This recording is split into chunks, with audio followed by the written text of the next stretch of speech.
कहानी की शुरुआत में एक केमिस्ट अपने क्लिनिक में एक गैंगस्टर का चेहरा बदल रहा होता है। ये गैंगस्टर पहले चाइनीज माफिया के लिए चोरी करता है, फिर उन्हें धोखा देकर सोना लेकर भाग जाता है। अब उसके पीछे पुलिस भी है और माफिया भी। बचने के लिए वो अपने अंकल के पास जाता है, जो उसे पहचान बदलने की सलाह देते हैं। बिना आधुनिक साधनों के उसका चेहरा दर्दनाक तरीके से बदल दिया जाता है और उसे नई पहचान मिल जाती है। उधर माफिया का खतरनाक आदमी ड्रैगन ली उसकी तलाश में निकलता है। खोजते खोजते वो केमिस्ट की दुकान तक पहुंच जाता है, जहाँ उसके लोग सब तहस नहस कर देते हैं और केमिस्ट को टॉर्चर करते हैं। सोना तो मिल जाता है, लेकिन गैंगस्टर नहीं। अंकल पहले ही उसे छिपने को कह चुके होते हैं, लेकिन अंकल को उस हालत में देखकर वो खुद सामने आ जाता है। फिर शुरू होती है सीधी भिड़ंत। ली उसे बुरी तरह पीटता है और एक नुकीली हड्डी उसके पेट में घुसा देता है। दर्द इतना होता है कि कोई भी हार मान जाए, लेकिन वो नहीं रुकता। आखिरी सांस तक लड़ने की जिद उसके अंदर अभी भी जिंदा होती है। ली उसे उठाकर जमीन पर पटकता है और गोली मारने ही वाला होता है कि तभी अचानक उसके अंकल पीछे से उसकी नसों में सुइयां चुभा देते हैं। कुछ पल के लिए ली का शरीर सुन्न पड़ जाता है। बस यही मौका था। गैंगस्टर पूरी ताकत से उस पर टूट पड़ता है, उसे लगातार मारता है, लेकिन ली भी कम नहीं था। वो कांच की बोतल उठाकर उसके पैर में घुसा देता है। अब हालत और भी खराब हो जाती है। अब वो ठीक से खड़ा भी नहीं हो पा रहा, इसलिए आखिरी ताकत जुटाकर वो एक जोरदार पंच मारता है, इतना जोरदार कि ली कई फीट दूर जा गिरता है। वो तुरंत अपने अंकल के पास भागता है। उन्हें देखकर साफ समझ आता है कि हालत बहुत खराब है। वो उनकी मदद करने ही वाला होता है कि तभी ली आखिरी चाल चलता है। एक ग्रेनेड उनकी तरफ फेंक देता है। अगले ही पल जोरदार धमाका होता है। ली को लगता है कि अब सब खत्म हो चुका है, इसलिए पुलिस के आने से पहले वो वहाँ से भाग जाता है। लेकिन कहानी यही खत्म नहीं होती। धुएं के बीच हम देखते हैं कि वो गैंगस्टर अभी भी जिंदा है। असल में उसके अंकल ने ग्रेनेड पर खुद कूदकर उसकी जान बचा ली थी। उन्होंने अपनी जिंदगी देकर उसे एक और मौका दिया। वो उन्हें उस हालत में छोड़कर जाना नहीं चाहता, लेकिन आखिरी सांसों में उनके अंकल सिर्फ एक बात कहते हैं, यहाँ से दूर चले जाओ और एक नई जिंदगी शुरू करो। इस बार वो उनकी बात मान लेता है और बिना पीछे देखे वहाँ से चला जाता है। थोड़ी ही देर बाद एक लड़की उसे वहाँ से जाते हुए देख लेती है और तुरंत पुलिस को खबर कर देती है। पुलिस उसे ढूंढने की पूरी कोशिश करती है, लेकिन अब वो वही इंसान नहीं रहा। नया चेहरा, नया नाम, नई पहचान। वो उनकी पकड़ से हमेशा के लिए बाहर हो चुका था। समय बीतता है, एक दो नहीं पूरे 15 साल गुजर जाते हैं और फिर हम उसे दोबारा देखते हैं। अब वो कोई गैंगस्टर नहीं, बल्कि एक शांत जिंदगी जीने वाला इंसान बन चुका है। एक शेफ जो बस अच्छा खाना बनाता है और अपनी दुनिया में रहता है। लोग उसे अंकल चैन के नाम से जानते हैं और किसी को भी अंदाजा नहीं कि उसके अतीत में कितना खून, कितना दर्द और कितनी बड़ी कहानी छुपी हुई है। इतना सब होने के बाद भी चैन ने उस सोने को कभी हाथ तक नहीं लगाया। करोड़ों की दौलत उसके पास पड़ी रही, लेकिन उसने उसे छुपा कर रख दिया और खुद एक आम इंसान की तरह जिंदगी जीने लगा। नहीं, एक दिन वो अपने रेस्टोरेंट में काम कर रहा होता है कि तभी उसकी बिजनेस पार्टनर मीना बाहर कुछ अजीब देखती है। कुछ लड़के एक लड़की को घेर कर खड़े होते हैं और चुपके से उसकी ड्रिंक में कुछ मिला देते हैं। मीना ये सब देख लेती है और तुरंत उन्हें रोकने की कोशिश करती है, लेकिन वो लड़के उल्टा उसे ही धमकाने लगते हैं। तू जानती नहीं हमारा बॉस कौन है। चैन ये सब देख रहा होता है। अगर वो चाहता तो एक पल में उन सब का खेल खत्म कर सकता था, लेकिन वो खुद को रोक लेता है। बस चुपचाप बात संभालने की कोशिश करता है ताकि मामला यहीं खत्म हो जाए। तभी एक पुलिस वाला वहाँ आ जाता है। पहली नजर में लगता है कि अब सब ठीक हो जाएगा, लेकिन मामला उल्टा निकलता है। मीना उसे सब कुछ बताती है, लेकिन वो सीधा सबूत मांगता है और बिना कुछ सोचे वही ड्रिंक नीचे गिरा देता है। उसी पल साफ हो जाता है कि वो भी उसी खेल का हिस्सा है। चैन समझ जाता है कि अब यहाँ रुकना मतलब बेवजह मुसीबत बुलाना है। वो मीना को अंदर जाने को कहता है और खुद उन लड़कों से माफी मांगकर बात खत्म कर देता है। थोड़ी देर बाद जब वो पुलिस वाला उन्हीं लड़कों के साथ दोस्ती से बात करता नजर आता है, तो उसका शक पूरी तरह सही साबित हो जाता है। कहानी फिर एक और मोड़ लेती है। हम एक लड़की को देखते हैं, यूई, जिसे उसके ही स्कूल के कुछ बच्चे तंग कर रहे होते हैं। लेकिन यूई कोई कमजोर लड़की नहीं थी। उसने अपने अंकल से कुंफू सीखा हुआ था। जैसे ही बात हद पार करती है, वो पलटकर ऐसा जवाब देती है कि दोनों लड़के संभल ही नहीं पाते। चैन दूर खड़े ये सब देख रहा होता है। वो बीच में नहीं आता, बस इंतजार करता है। जैसे ही उन लड़कों की अच्छी तरह पिटाई हो जाती है, वो आराम से यूई के पास आता है और उसे समझाता है कि हर जगह लड़ाई करना सही नहीं होता है। इसके बाद कहानी हमें उस पुलिस वाले तक ले जाती है, जिसे आज रात एक सीक्रेट पार्टी का इनविटेशन मिला होता है। जगह कोई आम नहीं, एक ऐसा क्लब जहां बाहर से सब कुछ चमकदार दिखता है, लेकिन अंदर का सच काफी अंधेरा है। चैन भी वहीं होता है, बस एक आम स्टाफ की तरह, खाना डिलीवर करने आया हुआ, चुपचाप, बिना किसी पर ध्यान खींचे। अंदर ऑफिसर वोंग की नजर जैसे ही आसपास जाती है, उसे सब समझ आने लगता है। कई जवान लड़कियां जिन्हें नशे में धुत करके जबरदस्ती डांस कराया जा रहा है। ये कोई पार्टी नहीं, एक पूरा खेल चल रहा था और उसका बॉस, जो वोंग का पुराना जानने वाला था, उसी खेल का मालिक निकला। वो वोंग को एक नई लड़की से मिलवाता है, जिसे उसी दिन सिंगापुर से लाया गया था। जैसे कोई इंसान नहीं, एक सामान हो। वो हंसते हुए कहता है कि आज की रात तुम्हारी है और वोंग के सामने उसे धकेल देता है। वोंग मजबूरी में उसके करीब जाने लगता है, लेकिन जैसे ही वो उसे किस करता है, अचानक लड़की को होश आ जाता है और गुस्से में वो उसे काट लेती है। माहौल एक पल में बदल जाता है। बॉस गुस्से में उस लड़की को मारने ही वाला होता है, लेकिन वोंग उसे रोक देता है। उसी वक्त लड़की के फोन पर कॉल आती है। दूसरी तरफ कोई उसे जल्दी से वहाँ से भागने के लिए कह रहा होता है। उन्हें पता चल चुका था कि वोंग, जिसे वो अपना आदमी समझ रहे थे, असल में उनकी जासूसी कर रहा है। वोंग को भी खतरे का अंदाजा हो जाता है। वो तुरंत वहाँ से निकलने की कोशिश करता है, लेकिन देर हो चुकी होती है। लोग उसे चारों तरफ से घेर लेते हैं। माहौल ऐसा कि कोई भी डर जाए, लेकिन वोंग पीछे हटने वालों में से नहीं था। वो सीधा उन्हें कहता है, चुपचाप मेरे साथ चलो, वरना अंजाम बुरा होगा। होगा, लेकिन सामने वाले सुनने वाले नहीं थे। और फिर जो होता है वो सीधी भिड़ंत थी। वोंग अकेला सब पर भारी पड़ता है, एक एक करके सबको गिराता है, इतनी जोर से कि कोई दोबारा उठने की हालत में नहीं रहता। एक लड़का आखिरी कोशिश में उसे धमकाता है, तुझे पता भी है मैं कौन हूँ, लेकिन वोंग बिना डरे उसे दो जोरदार थप्पड़ मारता है और वो वहीं बेहोश हो जाता है। कुछ ही देर में पुलिस पहुंचती है, सबको गिरफ्तार कर लिया जाता है। मिशन तो सफल हो गया, लेकिन वोंग के दिमाग में एक सवाल घूमने लगता है, इतनी जल्दी उनकी पहचान कैसे खुल गई? साफ था अंदर ही कोई गद्दार है। दूसरी तरफ माहौल बिल्कुल अलग है। मीना और अंकल चैन यूई का बर्थडे मना रहे होते हैं। तभी अचानक दरवाजे पर जोर जोर से दस्तक होती है। दरवाजा खुलता है और सामने वही लड़की खड़ी होती है जो क्लब से किसी तरह भाग निकली थी। उसका हाल देखकर ही समझ आ जाता है कि वो कितनी डरी हुई है। हाथ कांप रहे हैं, सांसें तेज हैं। चैन उसे अंदर लाता है, शांत करता है, और जब वो बोल पाती है तो उसकी कहानी सुनकर सब सन्न रह जाते हैं। वो यहाँ अपने बॉयफ्रेंड से मिलने आई थी, जिससे वो एक ऑनलाइन डेटिंग साइट पर मिली थी, लेकिन वो प्यार नहीं, एक जाल था। उसने उसे धोखा दिया, उसका पासपोर्ट छीन लिया और उसे सीधे चाइनीज माफिया के हाथ बेच दिया। अब वो सिर्फ भागकर यहाँ तक पहुंची थी, लेकिन असली खतरा अभी भी उसके पीछे था। मीना उस लड़की एवा को पानी और खाना देती है, धीरे धीरे उसे संभालती है और भरोसा दिलाती है कि अब वो सुरक्षित है। लेकिन चैन अंदर से बेचैन है। वो जानता है कि ऐसे लोगों से उलझना मतलब सीधा खतरा, और अब वो अपनी नई जिंदगी या अपने करीबियों को किसी मुसीबत में नहीं डालना चाहता। इसलिए वो साफ कहता है कि इसे पुलिस के पास जाना चाहिए। मीना उसे रोकती है, समझाती है कि वो लड़की अभी किस हालत में है, इतनी रात में अकेले वो कहाँ जाएगी। वो वादा करती है कि सुबह खुद उसे पुलिस स्टेशन लेकर जाएगी, लेकिन आज की रात उसे यहीं रहने देना चाहिए। काफी समझाने के बाद चैन मान तो जाता है, लेकिन उसका डर कम नहीं होता। असल में मीना के लिए ये सिर्फ किसी अजनबी की मदद नहीं थी, ये उसकी अपनी कहानी का हिस्सा था। सालों पहले वो भी ऐसे ही इस अनजाने देश में फंसी थी। लोगों ने उसका इस्तेमाल किया, उसे तोड़ दिया। एक वक्त ऐसा भी आया जब उसने अपनी बेटी के साथ सब खत्म करने का फैसला कर लिया था, लेकिन उसी वक्त चैन उसकी जिंदगी में आया और उसे एक दूसरा मौका दिया। आज वो वही एहसान किसी और के लिए चुकाना चाहती थी। अगली सुबह सब कुछ अचानक बदल जाता है। मीना रेस्टोरेंट में सफाई कर रही होती है कि तभी कुछ लोग वहाँ आ पहुँचते हैं। वो उन्हें कहती है कि दुकान अभी बंद है, लेकिन वो बिना सुने जबरदस्ती अंदर घुस जाते हैं। उनकी नजर सिर्फ एक चीज ढूंढ रही होती है, एवा। थोड़ी देर में वो उसे ढूंढ लेते हैं, लेकिन बात यहीं खत्म नहीं होती। वो एवा के साथ साथ मीना की बेटी को भी उठा लेते हैं। मीना उन्हें रोकने की कोशिश करती है, लेकिन वो लोग उसे बुरी तरह पीटते हैं और दोनों को लेकर निकल जाते हैं। उधर चैन मार्केट से सब्जियां लेकर लौट रहा होता है, तभी रास्ते में उसकी गाड़ी को टक्कर मारकर पलट दिया जाता है। वो किसी तरह बाहर निकलता है, अपनी बेटी को बचाने के लिए भागने की कोशिश करता है, लेकिन पैर में लगी चोट उसे आगे बढ़ने ही नहीं देती। कुछ कदम बाद ही वो गिर पड़ता है, बेबस, कुछ भी करने के लायक नहीं। इसके बाद वो सीधे पुलिस स्टेशन पहुंचता है, उम्मीद के साथ कि शायद अब मदद मिलेगी, लेकिन एक पुलिस वाला उसे ठंडे लहजे में टाल देता है। घर जाओ, कुछ पता चला तो बता देंगे। फिर वो उसे ढेर सारी मिसिंग फाइल्स दिखाता है, जैसे कहना चाहता हो कि तुम अकेले नहीं हो। उसी वक्त वहाँ ऑफिसर वोंग आता है। उसकी नजर एक संदिग्ध आदमी पर पड़ती है, वही जो पहले भी उनके हाथ लग चुका था। रेड के दौरान उसके पास कुछ नहीं मिला था, इसलिए वो छूटने वाला था, लेकिन वोंग चुपचाप एक चाल चलता है। वो बिना किसी को बताए उसकी जेब डाल देता है और फिर बाकी पुलिस वालों से उसकी तलाशी लेने को कहता है। अब खेल पलटने वाला था और वोंग इस बार किसी भी कीमत पर सच बाहर निकालना चाहता था। वो उन फाइलों को ध्यान से देख ही रहा होता है कि अचानक उसकी नजर दो चेहरों पर टिक जाती है, एक यूई और दूसरी वही लड़की जिसे उसने पिछली रात क्लब में देखा था। अब सारी कड़ियां जुड़ने लगती हैं। उसे अंदाजा हो जाता है कि ये मामला कहीं ज्यादा बड़ा है और उसे ये भी पता है कि इस पूरे खेल का रास्ता किससे होकर जाता है। वो सीधे एवा के बॉयफ्रेंड तक पहुंचता है, वही जिसने उसे धोखा देकर इस जाल में फंसाया था। वोंग उससे पूछता है कि लड़की कहाँ है, लेकिन वो चालाकी दिखाता है, साफ मना कर देता है। कहता है कि बिना वकील के एक शब्द नहीं बोलेगा। वोंग हल्का सा मुस्कुराता है, जैसे उसे पहले से पता हो कि ये कब तक टिकेगा। वो गार्ड से कहता है कि इसके लिए कॉफी ले आओ, और जैसे ही गार्ड्स बाहर जाते हैं माहौल बदल जाता है। कुछ ही मिनटों में बिना शोर किए वो उससे सब कुछ उगलवा लेता है। अब उसके पास वो जानकारी है जिसकी उसे तलाश थी। इसके बाद वो अपनी रिपोर्ट कमिश्नर साइमन को देता है और साइमन उसकी कामयाबी से काफी खुश नजर आते हैं। धीरे धीरे ये भी साफ होता है कि उनके बीच रिश्ता सिर्फ ऑफिस का नहीं है। साइमन उसके अंकल जैसे हैं, उन्होंने ही वोंग को इस मुकाम तक पहुंचाया। वही थे जिन्होंने उसे पुलिस की वर्दी तक का रास्ता दिखाया। फिर दोनों एक ऐसी जगह जाते हैं जहां सब कुछ और भी पर्सनल हो जाता है। वो उसके पिता की कब्र के सामने खड़े होते हैं और यहीं एक बड़ा सच सामने आता है। 15 साल पहले जिस बच्चे ने उस गैंगस्टर को भागते हुए देखा था वो कोई और नहीं, खुद वोंग था। उसी दिन उसका बचपन खत्म हो गया था। उसके पिता उस इलाके में ड्यूटी पर थे, लेकिन जब वोंग उनके पास पहुंचा तो वो जमीन पर गिरे हुए थे, गोली लग चुकी थी। उसने अपनी आंखों के सामने अपने पिता को दम तोड़ते देखा और तभी से उसके अंदर सिर्फ एक ही चीज बची, बदला। वो मानता है कि उस दिन जो गैंगस्टर वहां से भागा था वही उसके पिता का कातिल है। सालों से वो उसे ढूंढ रहा है, बस एक मौके के इंतजार में, ताकि उसे सजा दे सके। लेकिन साइमन उसे समझाते हैं, कहते हैं कि सामने वाला कोई आम आदमी नहीं है, हर कदम सोच समझ कर रखना होगा। उधर दूसरी तरफ चैन भी चुप बैठने वालों में से नहीं था। वो हर जगह तलाश करता है, आसपास के सारे सीसीटीवी कैमरे खंगालता है। आखिरकार एक फुटेज में उसे वो कार दिख जाती है जिसमें उसकी बेटी को उठाकर ले जाया गया था। नंबर प्लेट मिलते ही वो बिना वक्त गंवाए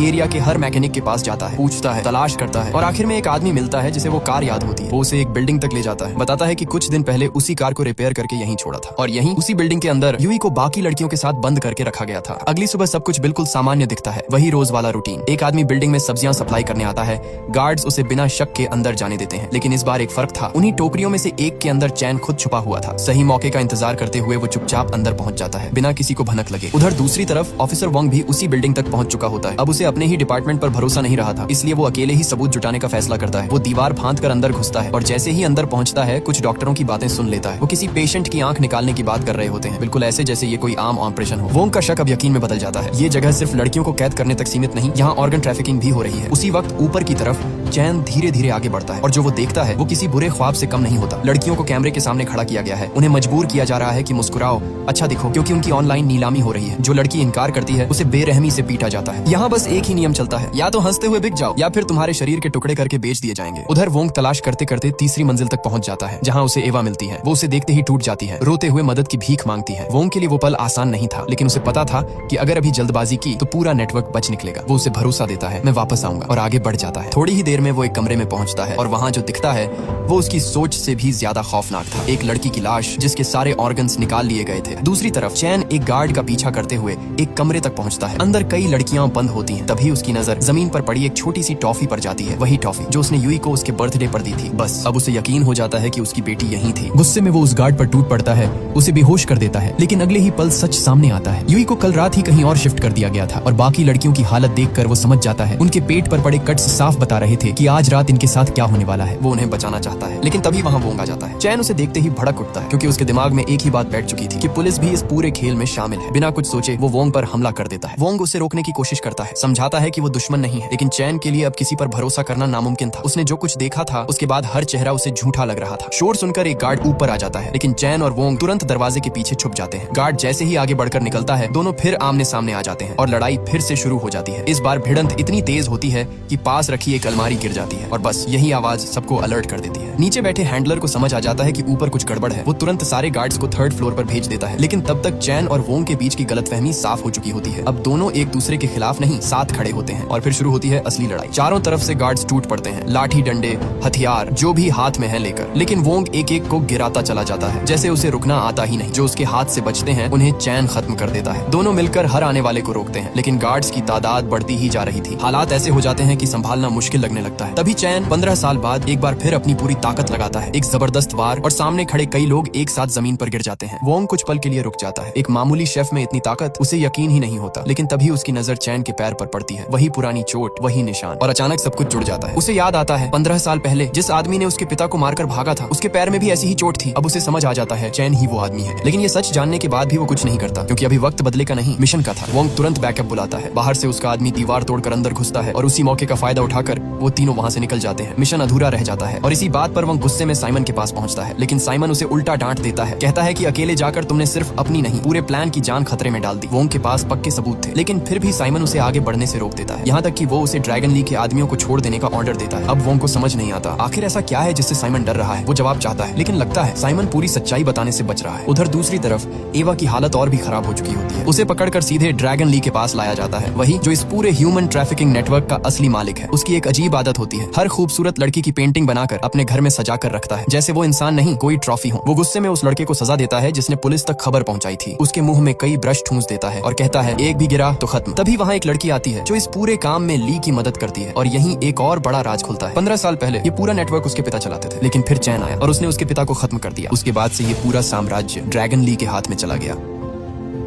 तभी से वो चैन को ढूंढ रहा है, क्योंकि सिर्फ बदला ही नहीं, वो सोना भी अभी तक चैन के पास है, जिसके लिए ये सब शुरू हुआ था। जैसे ही ड्रैगन ली को पता चलता है कि उसके ठिकाने पर पुलिस की रेड पड़ी थी, वो तुरंत सीसीटीवी फुटेज निकलवाता है। पहले तो वो बस ध्यान से देखता रहता है, लेकिन फिर अचानक उसकी नजर एक चेहरे पर टिक जाती है। चैन कुछ सेकंड के लिए वो चुप हो जाता है, जैसे यकीन ही ना हो रहा हो। फिर अगला क्लिप चलता है और उसमें वो वही खतरनाक पंच देखता है, वही चाल, वही ताकत, और उसी पल उसका दिमाग 15 साल पीछे चला जाता है। वो दिन जब चैन ने उसे इसी बार से जमीन पर गिरा दिया था। अब कोई शक नहीं बचता, उसका पुराना दुश्मन वापस आ चुका था। अगले ही दिन जब चैन घर लौटता है तो सामने का नजारा देखकर उसके पैरों तले जमीन खिसक जाती है। ड्रैगन ली के लोग उसके घर पर पहले से मौजूद होते हैं और मीना उनके कब्जे में होती है। वो कुछ समझ पाता उससे पहले ही रीटा उसके पैरों में गोली मार देती है। चैन गिर पड़ता है और वो लोग सीधे उससे सोने के बारे में पूछने लगते हैं। उधर वोंग भी उसे ढूंढते ढूंढते उसके रेस्टोरेंट तक पहुंच चुका होता है, लेकिन देर हो चुकी थी। वो देखता है कि दुश्मन पहले ही हमला कर चुके हैं। बिना वक्त गंवाए वो अंदर घुसता है और जो सामने आता है वो सीधी गोलीबारी में बदल जाता है। चारों तरफ गोलियों की आवाज गूंजने लगती है। चैन किसी तरह उठकर मीना तक पहुंचने की कोशिश करता है, लेकिन जब वो उसके पास पहुंचता है तो सब खत्म हो चुका होता है। गोली लगने की वजह से मीना उसकी आंखों के सामने दम तोड़ देती है। वो पल चैन को अंदर से तोड़ देता है। उधर वोंग बाकी लोगों का पीछा करता है, लेकिन वो सब भाग निकलते हैं। वापस आकर वो चैन को संभालने की कोशिश करता है और कहता है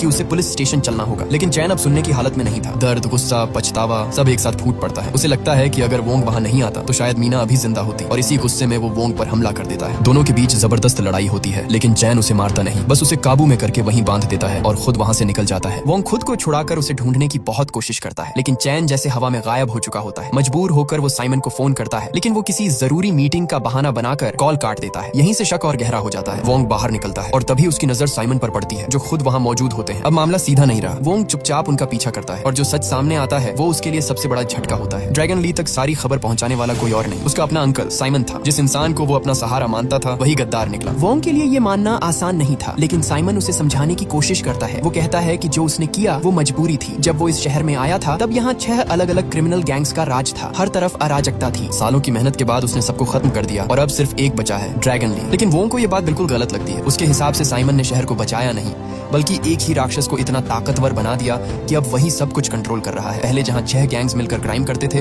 अब वही सब कुछ अकेला ड्रैगन ली कर रहा है। उधर चैन अकेला बैठा होता है, टूट चुका, लेकिन हार नहीं मानता। तभी उसके फोन पर एक वीडियो आता है। जैसे ही वो प्ले करता है उसकी सांसें रुक जाती हैं। स्क्रीन पर यूई होती है, डरी हुई, बंधी हुई, और उसके साथ जो हो रहा है वो देखना भी मुश्किल है। वीडियो के साथ साफ धमकी दी जाती है, सोना लेकर हमारे अड्डे पर आ जाओ वरना तुम्हारी बेटी को बेच दिया जाएगा। अब उसके पास कोई और रास्ता नहीं बचता। वो सालों से छुपा कर रखा हुआ सारा सोना बाहर निकालता है और बिना देर किए उनके ठिकाने की तरफ निकल पड़ता है। दूसरी तरफ माहौल और भी डरावना होता जा रहा है। लड़कियों को एक एक करके स्कैन किया जा रहा है, जैसे कोई सामान हो, और फिर उन्हें कंटेनरों में बंद करके कहीं भेजने की तैयारी चल रही है। हर सेकंड के साथ वक्त हाथ से निकल रहा था। तभी चैन वहाँ पहुँचता है अपने साथ सोना लेकर। ड्रैगन ली उसे देखता है, फिर सोने को चेक करता है, लेकिन उसके चेहरे पर संतोष नहीं, शक होता है। वो कहता है इतना ही है, बाकी कहाँ है? चैन सीधा जवाब देता है, पहले मेरी बेटी को छोड़ो फिर सब बताऊंगा। लेकिन ली यहाँ सौदा करने नहीं आया था। वो चैन की आंखों के सामने ही यूई को टॉर्चर करना शुरू कर देता है। उसके पैरों के नीचे नुकीले कांच के टुकड़े गिरा देता है। यूई चीख उठती है और वो आवाज चैन के अंदर तक चीर देती है। अब वो खुद को रोक नहीं पाता। अपनी बेटी को उस हालत में देखकर आखिरकार वो टूट जाता है और बता देता है कि बाकी सोना कहाँ छुपाया है। काम पूरा होते ही ली पीछे हटता है और एमी की तरफ देखता है। वो उसे इशारा करता है, अब तुम्हारी बारी।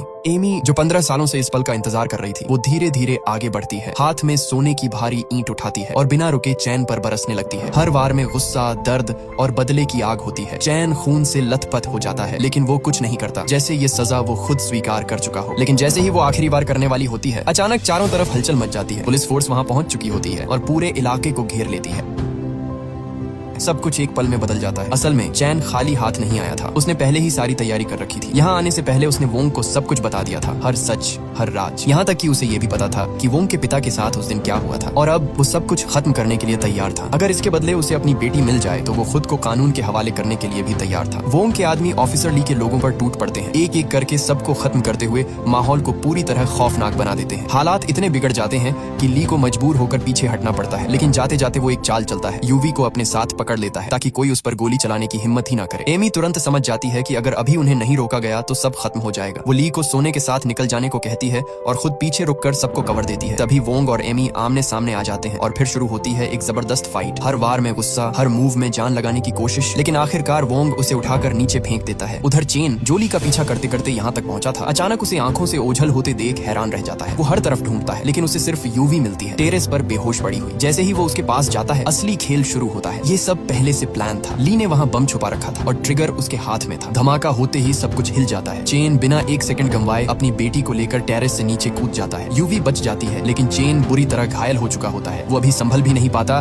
कि ली फिर उस पर हमला कर देता है उसे खत्म करने के लिए। लेकिन ठीक उसी वक्त वोंग आ जाता है और ली पर गोली चला देता है। अब दोनों के बीच सीधी भिड़ंत शुरू होती है। गोलियों की बारिश, हर तरफ खतरा, लेकिन जल्दी ही ली की गोलियां खत्म हो जाती हैं। अब वो अपने असली अंदाज में आता है, हाथों से लड़ाई। कुंग-फू और मार्शल आर्ट्स में माहिर ड्रैगन ली के सामने वोंग टिक नहीं पाता, फिर भी हार मानने को तैयार नहीं होता। जैसे ही ली आखिरी वार करने वाला होता है, तभी अचानक शहर अपनी जान की परवाह किए बिना बीच में कूद पड़ता है और वोंग की जान बचा लेता है। लेकिन इसकी कीमत उसे खुद चुकानी पड़ती है। गोली उसके शरीर को चीर देती है। यूवी मदद के लिए दौड़ती है, लेकिन ली उसे भी पकड़ लेता है और बिना सोचे समझे बिल्डिंग से नीचे फेंक देता है। सब कुछ एक पल में खत्म होता नजर आता है, मगर तभी रैन वक्त पर पहुंचता है और उसका हाथ पकड़ लेता है। ली अब दोनों को खत्म करना चाहता है, लेकिन खेल पलट जाता है। चेन उसे पकड़कर खुद उसके साथ नीचे कूद जाता है। वो चाहता तो उसे वहीं खत्म कर सकता था, मगर उसके पास एक और मकसद था, सच निकलवाना। और आखिरकार बातों बातों में ली खुद अपनी जुबान से राज खोल देता है। 15 साल पहले उसने ही अपने बॉस यानी एमी के पिता का खून किया था। ये सुनते ही एमी का खून खौल उठता है। वो पीछे खड़ी सब सुन रही थी और गुस्से में आकर ली की पीठ में चाकू घोंप देती है। ये सिर्फ हमला नहीं था, ये बदला था। लेकिन ली भी इतनी आसानी से हार मानने वाला नहीं था। वो उसी चाकू से एमी पर कई वार करता है और भागने की कोशिश करता है, मगर हथकड़ी उसकी रफ्तार रोक देती है। तभी चेन उठता है, जख्मी, टूटा हुआ, लेकिन अंदर से अभी भी जिंदा। वो पूरी ताकत से ली को एक जोरदार घूंसा मारता है, जिससे वो दूर जा गिरता है। खुद भी बुरी हालत में होने के बावजूद चेन अपनी आखिरी ताकत जुटाता है और एक आखिरी वार में ली को हमेशा के लिए खत्म कर देता है। ली अब उठने वाला नहीं था, लेकिन कहानी यहीं खत्म नहीं होती। कुछ ही देर में साइमन वहां पहुंचता है और बिना कुछ सोचे ली के शरीर को देखते ही उस पर गोली चला देता है, जैसे वो यकीन करना चाहता हो कि इस बार वो सच में खत्म हो चुका है। वोंग का गुस्सा अब खुलकर सामने आ चुका था। उसने सीधे सवाल दागा, आपने ऐसा क्यों किया? हम सब संभाल ही रहे थे। लेकिन सामने से ठंडी आवाज आई, शैतान को मर जाना ही बेहतर होता है। ये बात सुनते ही माहौल कुछ सेकंड के लिए जम सा गया, क्योंकि उसी पल उसके मुंह से एक ऐसा शब्द निकल गया जिसने वोंग को अंदर तक हिला दिया। बिल्कुल वही शब्द जो उसके पिता ने मरने से पहले कहे थे। अब शक यकीन में बदल चुका था। वोंग ने बिना कुछ कहे ली की गन साइमन को पकड़ा दी, लेकिन साइमन ने मौके का फायदा उठाया। उसने उसी गन को घुमाकर वोंग के सिर पर तान दिया और फिर जो सच सामने आया उसने सब कुछ बदल दिया। उस दिन चेन ने नहीं बल्कि साइमन ने ही उसके पिता को मारा था। क्यों? क्योंकि अगर वो ऐसा नहीं करता तो उसके पिता खुद ली को खत्म कर देते और फिर साइमन के हाथ कुछ नहीं लगता। वो ठंडे लहजे में बोलता है, मैंने हमेशा तुम्हें दूर रहने का मौका दिया, पर सोचा नहीं था कि तुम भी अपने बाप जैसे ही निकलोगे। और इतना कहकर वो ट्रिगर दबा देता है। क्लिक। कोई गोली नहीं चलती। साइमन की आंखों में पहली बार डर नजर आता है, क्योंकि वोंग उसकी चाल पहले ही समझ चुका था। उस पल वोंग के पास सब कुछ था, मौका भी, वजह भी और बदला लेने की आग भी। लेकिन वो खुद को रोक लेता है, क्योंकि वो जानता था अगर आज उसने ये कर दिया तो वो भी उसी अंधेरे में गिर जाएगा जिससे वो हमेशा लड़ता आया है। वो अपने पिता जैसा बनना चाहता था, एक सच्चा पुलिस वाला। इसके बाद कहानी थोड़ा सुकून लेती है। एक एक करके उन सभी लड़कियों को बाहर निकाला जाता है जिन्हें अगवा किया गया था। डर और अंधेरे से निकलकर उन्हें एक नई जिंदगी मिलती है। लेकिन हर कहानी का अंत खुश नहीं होता। चेन जो अब तक सबके लिए लड़ता रहा, खुद जिंदगी की लड़ाई हार चुका था। कुछ दिन बाद माहौल थोड़ा बदलता है। एवा ऑफिसर वोंग के सामने खड़ी होती है, आंखों में शुक्रिया और दिल में कुछ और। वो उसका धन्यवाद करती है और दोनों के बीच एक अनकहा रिश्ता सा बनने लगता है। लेकिन कहानी का आखिरी मोड़ अभी बाकी था। हम यूई को देखते हैं जो अब अकेली है। चेन के जाने के बाद वही लड़के फिर से उसे तंग करने लगते हैं। उनमें से एक हंसते हुए कहता है, क्या हुआ? अंकल के जाने के बाद तेवर कम हो गए। इस बार यूई चुप नहीं रहती। वो चेन का सुपरपन निकालती है और बिना डरे दोनों को ऐसा सबक सिखाती है कि उनकी अकड़ वहीं खत्म हो जाती है। तभी ऑफिसर वोंग वहां पहुंचता है। उसकी आवाज में अब पहले से भी ज्यादा सख्ती होती है। अगर दोबारा यूई को तंग किया तो सीधे जेल जाओगे। लड़के बिना पीछे देखे वहां से भाग जाते हैं। अब चेन तो नहीं था, लेकिन उसकी जगह वोंग ने ले ली थी। अब वही यूई का ख्याल रखने वाला था। और इसी एहसास के साथ ये कहानी यहीं खत्म हो जाती है।